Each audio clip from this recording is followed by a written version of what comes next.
హైదరాబాద్ రాజేంద్ర నగర్ లో సర్దార్ వల్లభాయ్ పటేల్ కేసరి కుస్తీ పోటీలు ముగిశాయి. విజేతలకు నిర్వాహకులు బహుమతులు అందజేశారు. స్థానిక రాంబాగ్ మైదానంలో ఈ పోటీలు ఘనంగా జరిగాయి.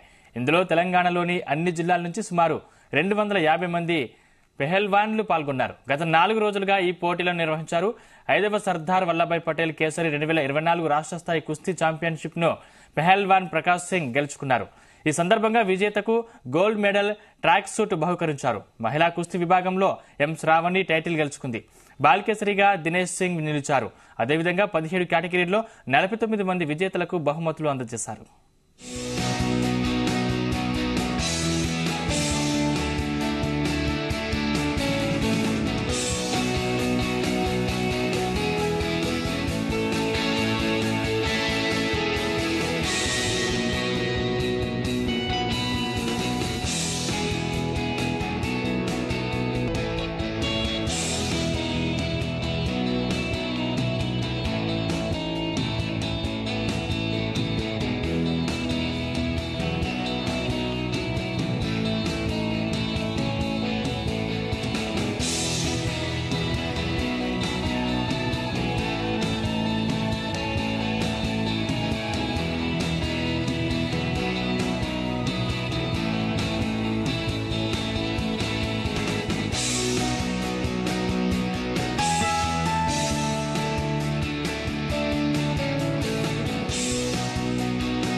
నేను 5th Sardar Vallabhbhai title case గెలిచాను. దీనికి మా డాడీ చాలా సహకరించారు. ఇంకా మా రంగారెడ్డి కోచెస్, సీనియర్ పైలాన్లు కూడా చాలా సపోర్ట్ చేశారు. ఈ టైటిల్ నేను 3 years నుంచి పార్టిసిపేట్ చేద్దాం అనుకున్నా, కానీ ముందు ఒకసారి వెయిట్ తక్కువ వచ్చింది, తీసుకోలే అండర్ వెయిట్ అని.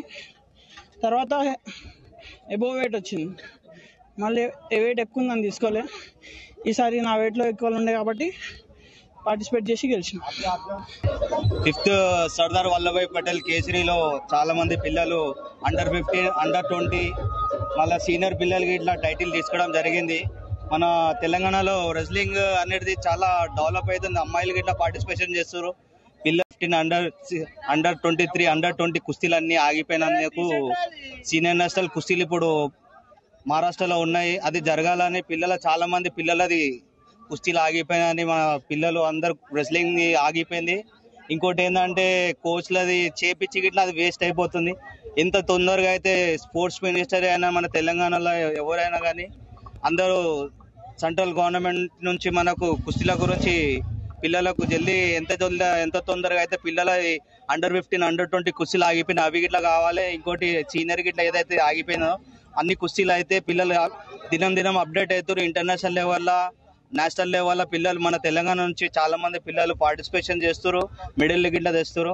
ఇది తెలంగాణ గవర్నమెంట్ నుంచి రేవంత్ రెడ్డి గారి నుంచి మనం ఒకటే అడుగుతున్నా, చాలా అందరికీ గవర్నమెంట్ జాబ్ ఇవ్వాలి స్పోర్ట్స్ పర్సన్లకు. ఇంకోటి మా స్పోర్ట్స్ పర్సన్లకి ఇలా గుర్తుపెట్టాలి సార్. అంటే మా ఒక్క రెస్లింగ్ అని కాదు సార్, అన్ని గేమ్లకు మీరు చూడాలి. ఎందుకంటే ఎన్నైతే స్టేడియంలు ఉన్నాయి అన్ని స్టేడియంలు బంద్ అయి ఉన్నాయి. అవి అన్ని మీరు ఓపెన్ చేసి మీరు మళ్ళీ స్పోర్ట్స్ కి మీరు ఎంకరేజ్ చేసారు అనుకో, మేమంతా హ్యాపీ. అంతా పిల్లలు చాలా